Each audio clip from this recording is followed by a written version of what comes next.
Hi, I'm author Nancy Flinchbaugh, and I want to welcome you to the MAMs Book Club Study Guide video for American Queen. The MAMs are a fictitious group of eclectic ladies who star in my novels. The books they read take them on real-life adventures, and they have a lot of fun. When I wrote my first book, one of my friends said, "Nancy, I want to be in a group like the MAMs." And so I created the MAMs Book Club Springfield. This is a real book club that meets monthly at my house, and each month I also create a study guide giving my fictitious MAMs a chance to comment on the book. You can check out the 100 books that we've reviewed together on my website at spiritualseedlings.com. So today I would like to review American Queen by Farzana Moon. On the study guide, you'll find the book, the author, the publisher, and how to look up the author on the website. You can see that Farzana's book was written by her, of course, published by All Things That Matter Press in 2019.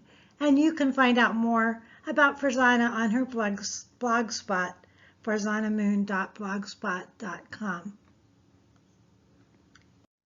This book tells the true story of an American girl, Aura Ray Baker, who fell in love with an Indian mystic by the name of Hazrat Inayat Khan.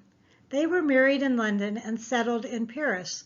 Their firstborn daughter, Noor-un-Nisa, during World War II became a British spy in Paris. Their eldest son, Vilayat Khan, served in the Royal British Navy during World War II and docked on the beaches of Normandy to deliver men's weapons and equipment to Allied forces.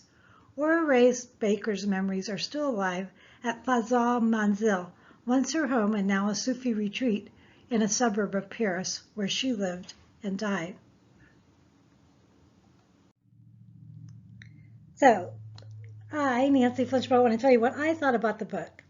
I found it to be a gateway into the world of Muslim Sufis, World War II, and a love affair that spanned 2 continents and cultures. It's an intriguing and tragic story that broadened my horizons, deepened my disdain for the impact of war, and encouraged me to continue to learn more about other cultures, and particularly the Sufi tradition, which I find is similar to my own Christian mystic ways. Catherine, our religion professor in the MAMs group, said this is a great book for students of world religions to read, for the history of the Sufi movement in the United States and Europe, and also can be helpful for students of history, providing a view of World War II through the biography of this American who lived in London and Paris. I think I'll recommend it to our history and religion professors. Jane, our shoot from the hoop Republican millionaire in the MAMs, says, what a lady, this Aura. She didn't allow her brother to control her, but pursued her lover across the Atlantic. Then she often had to manage alone, running a household and spiritual center with many children. I like books about strong women. Thanks, Farzana, for doing this biography of her life. Abigail said, I enjoyed the love story between Aura and Hazrat. It gave me courage to continue my relationship with Seamus, even though he lives in Ireland. You have to read Nancy's 3rd novel, Revelation of the Roots, to find out more about that. Love can build bridges across cultures, across the Atlantic for her and for me. Loved all the poems and love letters they wrote too. I'm going to try that, writing Seamus some love letters and poems when he goes back to Ireland after this trip we're on. Molly said, I applaud the courage of Aura's daughter, who worked as a spy during World War II. That took a lot of courage to plot against the Nazis.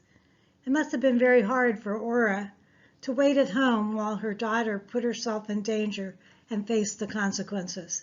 It's a story of war and the importance of standing up to evil. Sometimes you lose your life and your loved ones suffer great loss. Priscilla says, I love the way the family really cared about each other.